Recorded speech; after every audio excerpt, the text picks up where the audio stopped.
মধ্যমগ্রাম বিধানসভা কেন্দ্রে তৃণমূল কংগ্রেসের প্রার্থী হিসেবে রথীন ঘোষের নাম ঘোষণার পর থেকেই দলীয় কর্মী সমর্থকদের মধ্যে উৎসাহ ও উদ্দীপনার পরিবেশ তৈরি হয়েছে। চণ্ডীগড় রোহন্ডা গ্রাম পঞ্চায়েতের দোননগর বুথ এলাকায় শুরু হয়েছে দেওয়াল লেখার কাজ। এদিন নিজে হাতে দেওয়াল লিখে প্রচারের সূচনা করেন তৃণমূল কংগ্রেস প্রার্থী রথীন ঘোষ। এরপর কর্মীদের উদ্দেশ্যে তিনি শান্তিপূর্ণভাবে প্রচার চালানোর আহ্বান জানান। পাশাপাশি এলাকায় শান্তি ও শৃঙ্খলা বজায় রাখার উপর জোর দেন। তিনি বলেন, বিজেপি নামক অপশক্তির বিনাশ হবে। রথীন ঘোষ আরও দাবি করেন, তৃণমূল কংগ্রেস ইতিমধ্যেই সংগঠিতভাবে মাঠে নেমে পড়লেও বিরোধীদের তেমন সক্রিয়তা চোখে পড়ছে না। তার কথায়, বিরোধী না থাকলে খেলতে ভালো লাগে না। খেলার আগেই যদি তারা মাঠ ছেড়ে দেয় তাহলে বুঝতে হবে তাদের পেছনে মানুষের সমর্থন নেই।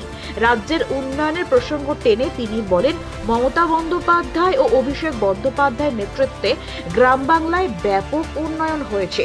রাজ্য সরকারের জনমুখী বিভিন্ন প্রকল্প মানুষের দরজায় পৌঁছে দিতে কর্মীরা আরও সক্রিয়ভাবে কাজ করবেন বলেও জানান তিনি। এদিন দেওয়াল লেখার পাশাপাশি রোহন্ডা এলাকায় একটি কর্মী সভাও অনুষ্ঠিত হয়। সভায় উপস্থিত ছিলেন মধ্যমগ্রাম পৌরসভার পৌরপ্রধান নিমাই ঘোষ, পঞ্চায়েত প্রধান মাসুমা বিবি, উপপ্রধান মাধব দেবনাথ, জেলা পরিষদ সদস্য মমতা সরকার, অঞ্চল সভাপতি সাকিব আহমেদ, প্রাক্তন পঞ্চায়েত সদস্য মতিয়ার রহমান, সংখ্যালঘু সেলের সভাপতি আতাব উদ্দিন, সঞ্জুরা বিবি, কোহিনুর বিবি সহ অঞ্চল কমিটি ও পঞ্চায়েতের অন্যান্য সদস্যরা। আপনার সন্তানকে মিশনে ভর্তি করতে চান? তাহলে অযথা সময় নষ্ট না করে ইসলামিক আদর্শে আপনার সন্তানের জন্য উপযুক্ত শিক্ষা পরিষেবা পেতে এবং আপনার সন্তানের উজ্জ্বল ভবিষ্যৎ গড়তে ভর্তি করুন জিডি স্টাডি সার্কেলের অন্তর্ভুক্ত চাঁদপুর আলিয়া একাডেমি মিশনে। উচ্চ মাধ্যমিক স্তরের এই মিশনে পঞ্চম শ্রেণী থেকে নবম শ্রেণী পর্যন্ত ভর্তি চলছে। ভর্তির জন্য স্ক্রিনে দেওয়া মোবাইল নম্বরে আজই যোগাযোগ করুন। তুলনামূলক কম খরচে যথাযথ পরিষেবা প্রদানের জন্য আমাদের প্রতিষ্ঠান প্রতিশ্রুতিবদ্ধ। দিচ্ছি না মানে কি, মানুষের সাথে তো দেখা করাটা উচিত। নির্বাচনে ফোর টাইম ক্যান্ডিডেট হয়েছে, অর্থাৎ সেই চতুর্থবারের ক্যান্ডিডেট হিসেবে আমি সকলের সাথে চেষ্টা করছি দেখা করে কথা বলবে। আনুষ্ঠানিকভাবে ঈদের পরে আমরা সমস্ত কর্মসূচিগুলো করব, যে তার আগে সকলের সাথে দেখা করে যাচ্ছি। কোথাও কিছু অনুযোগ আছে সেগুলো চেষ্টা করছি যাতে সমাধান করে। চতুর্থবারে বাড়বে আশা করছি বাড়বে, কত বাড়বে জানি না।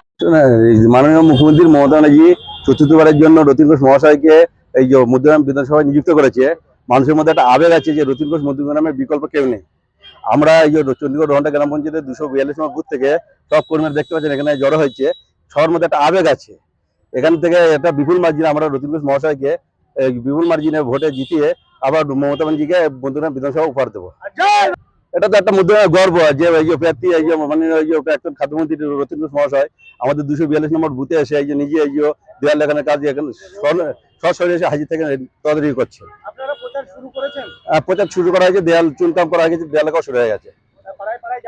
পাড়ায় পাড়ায় ঈদের পর থেকে আমরা পুরোপুরি কাজ ফিল্ডে নেমে শুরু। ভোটের মার্জিনে না, গতবার থেকে ওটা বাড়বে অনেকটা। মতিয়ার রহমান, প্রাক্তন সদস্য। বর্তমান আমাদের বিগত 4 বছর মানে 4টে টার্মসের আমাদের খাদ্যমন্ত্রী 3টে ছিলেন, 4 নম্বরে চলে গেছেন, দিদি ওকে প্রার্থী করেছেন, ঠিক আছে। যার মধ্যে আমরা আমাদের প্রাক্তন পঞ্চায়েত সদস্য বলে দিয়েছেন যে মধ্যমগ্রামে রথীনদার মতো বিকল্প কেউ নেই, ঠিক আছে। যার মধ্যে আমাদের দোননগর কেন সমগ্র রোহন্ডা পঞ্চায়েতে প্রত্যেকটা কর্মীদের মধ্যে একটা উদ্দীপনার সৃষ্টি হয়েছে যে রথীনদা মানে আমাদের আবেগ। যার জন্য একদম বাঁধ ভাঙা কর্মীরা নেমে পড়েছে প্রচারে। আমরা চেষ্টা করব গতবারে যে মার্জিন দিয়েছিলাম তার ডবল মার্জিনে আরো আমরা এবারে রথীনদাকে জিরিয়ে দিদির হাতে আমরা উপহার দেবো।